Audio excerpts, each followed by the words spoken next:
Hôm nay mình đi khám phá thành phố Ischia, một thành phố lớn nhất trong 6 thành phố trên đảo Ischia. Dân số toàn đảo là khoảng 60.000 người thì ở đây là 18.000.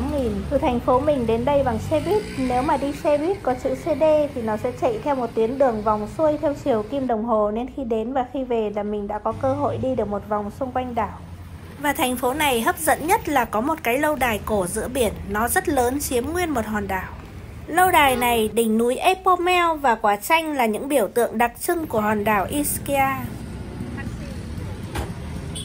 Trên khắp hòn đảo này, đường phố ở đâu cũng nhỏ hẹp, nhà nhỏ và xe cộ cũng nhỏ nhỏ xinh xinh. Ở bên kia có một cái nhà nhỏ trông rất là khác lạ và mình nhìn thấy có ký hiệu như là nhà bưu điện. Nhà thờ thì có rất là nhiều, mình cứ đi một quãng thì mình lại gặp một cái nhà thờ, có vẻ là dân ở đây rất là sùng đạo. Mỗi nhà thờ trang trí một kiểu khác nhau, ở đây thì rất đơn giản nhưng ở đây lại rất lộng lẫy.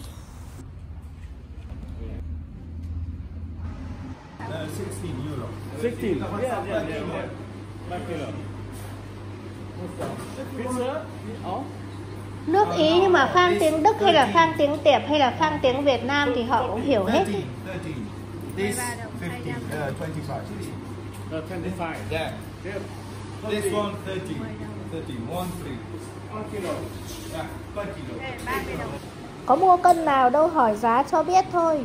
Ước gì mình là người dân vùng biển để có thể hàng ngày ngắm biển, hít thở không khí biển và ăn hải sản thường xuyên. Ở đây nhiều hải sản thế mà không thấy họ làm salam tôm hay là salam cá.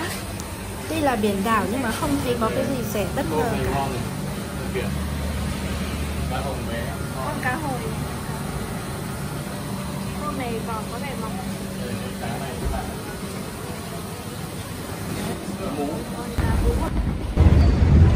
Con chim Hải Âu.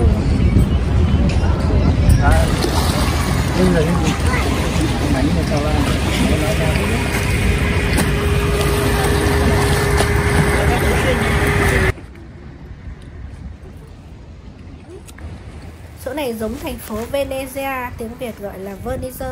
Bờ biển chỗ này không có bãi cát nhưng người dân cũng lội xuống tắm thật là vui. Ở này cũng tắm được.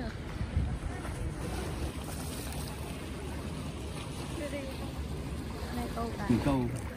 Những con này câu gì? Những con ống bé hơn con này. Nhưng mà bây giờ mình sẽ vào lâu đài này. Lâu đài rất lớn, rất cổ và rất bí ẩn. Lâu đài tên là Aragon, tiếng Ý là Aragonese.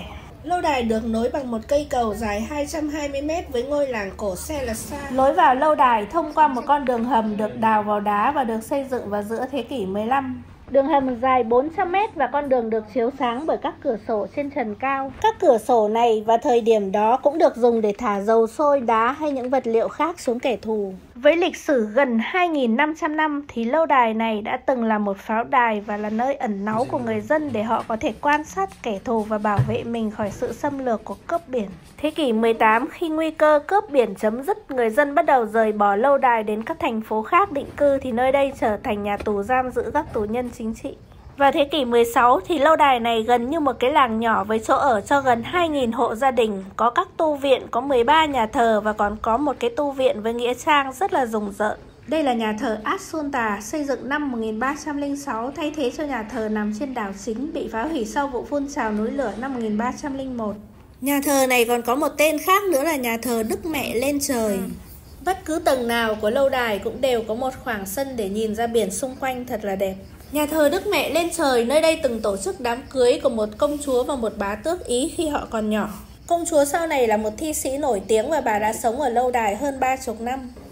Đây là hầm mộ quý tộc của nhà thờ, nó được xây dựng từ thế kỷ 11 đến thế kỷ 12. Ban đầu là một nhà nguyện, nó đã được biến thành hầm mộ khi nhà thờ Đức Mẹ lên trời được xây dựng ở trên. Nó bao gồm một căn phòng trung tâm và 7 nhà nguyện nhỏ. Mỗi nhà nguyện đại diện cho một trong những gia đình quý tộc sinh sống trên hòn đảo này và được trang trí bằng những bức bích họa có niên đại từ thế kỷ 13 đến thế kỷ 17.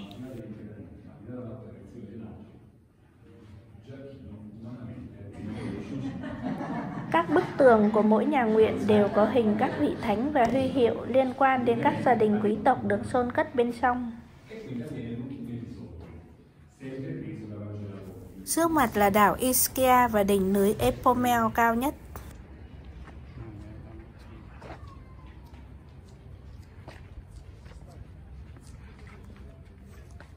quán ở đây. Nhà thờ này xây dựng năm 1737 nhưng do không đủ chi phí xây dựng nên nhà thờ trống rỗng và chưa được hoàn thành.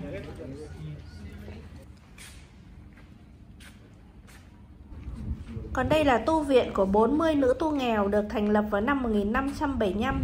Các nữ tu chủ yếu là con gái đầu lòng của các gia đình quý tộc, được gửi vào tu viện từ khi còn nhỏ để quyền thừa kế của gia đình được chuyển cho đứa con trai đầu lòng. Phố Praha đây cũng có đèn xanh, đèn đỏ. Đèn đỏ rồi thì mình cứ xuống à. Đây là phần rùng rợn nhất của lâu đài đây các bạn ơi, đây là nghĩa trang nữ tu. Hai con ở đâu?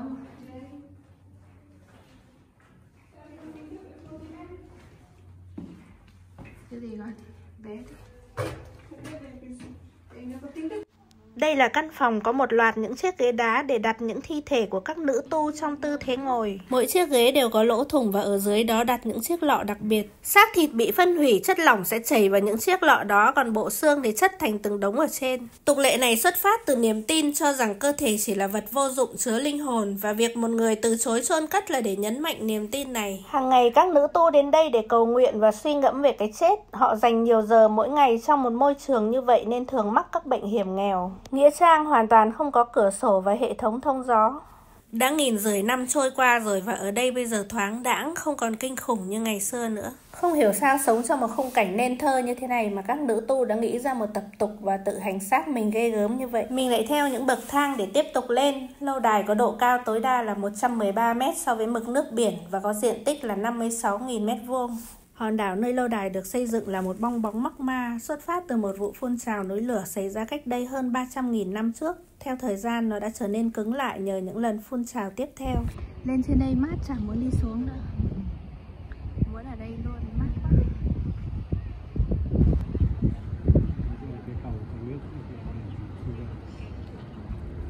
Có một cái cầu hình như bị chìm cái kìa. Cái đường.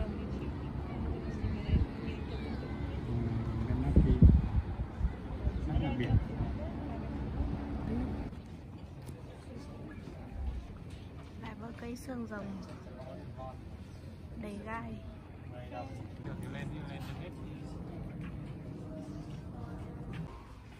Đây được gọi là ngôi nhà của mặt trời. Ở đây trưng bày tàn tích của các thời đại trong quá khứ và nghệ thuật hiện đại.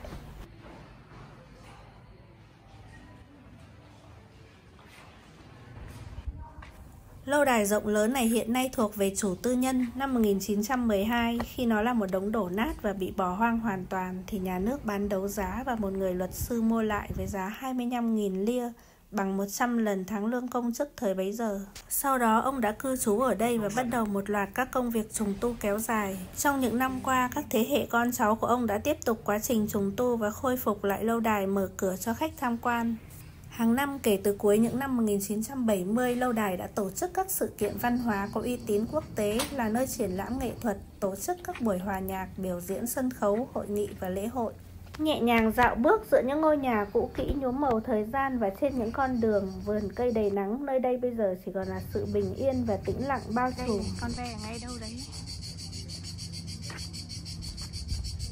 Ở đây cũng có khách sạn và một số quán cà phê. Một cái tu viện từ thế kỷ 16 đến thế kỷ 18 đã được sửa sang lại trở thành một khách sạn và có vườn rau để phục vụ nhà hàng của khách sạn. Và ở đây cũng trồng một vườn nho để sản xuất rượu vang như quá khứ của lâu đài.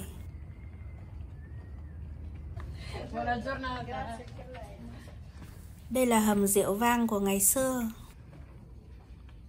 Cái hầm rượu.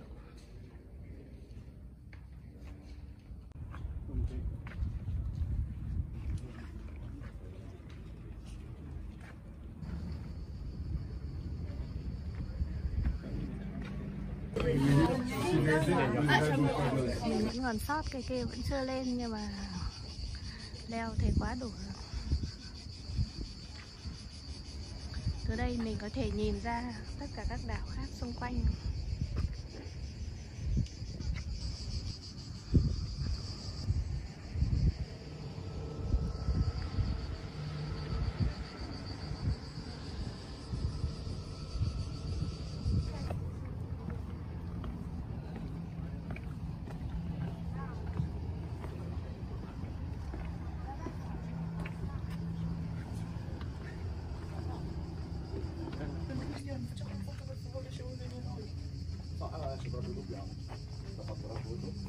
Nhà thờ Santa Maria delle Grazie xây dựng vào đầu thế kỷ 16 được thiết kế dành riêng cho cộng đồng ngư dân Ischia.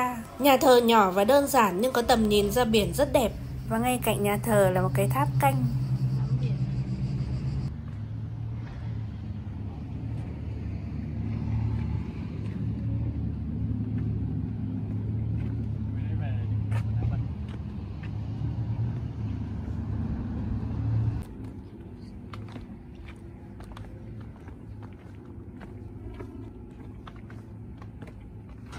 Bây giờ đi vòng qua lâu đài để xuống.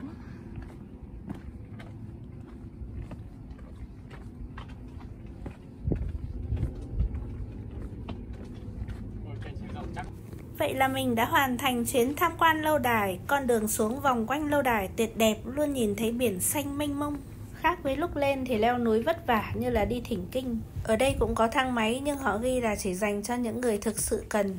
Xét thấy thì mình cũng cần nhưng mà không thực sự cần lắm, cho nên là tự đi bộ để ngắm cảnh.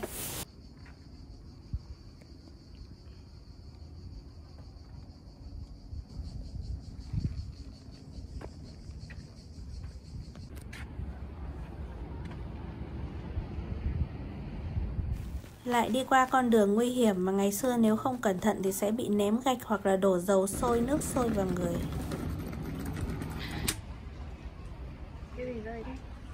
Rơi đâu kìa, nó cho con.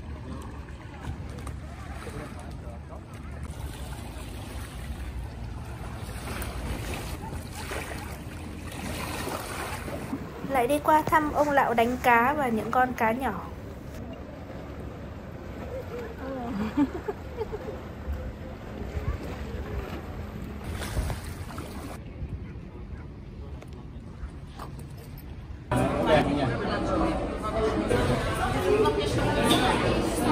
Ở nơi quê hương của pizza thì pizza luôn là món bình dân và dễ ăn nhất. Một cái pizza rau spinach với thịt bò và một cái pizza bánh tùm.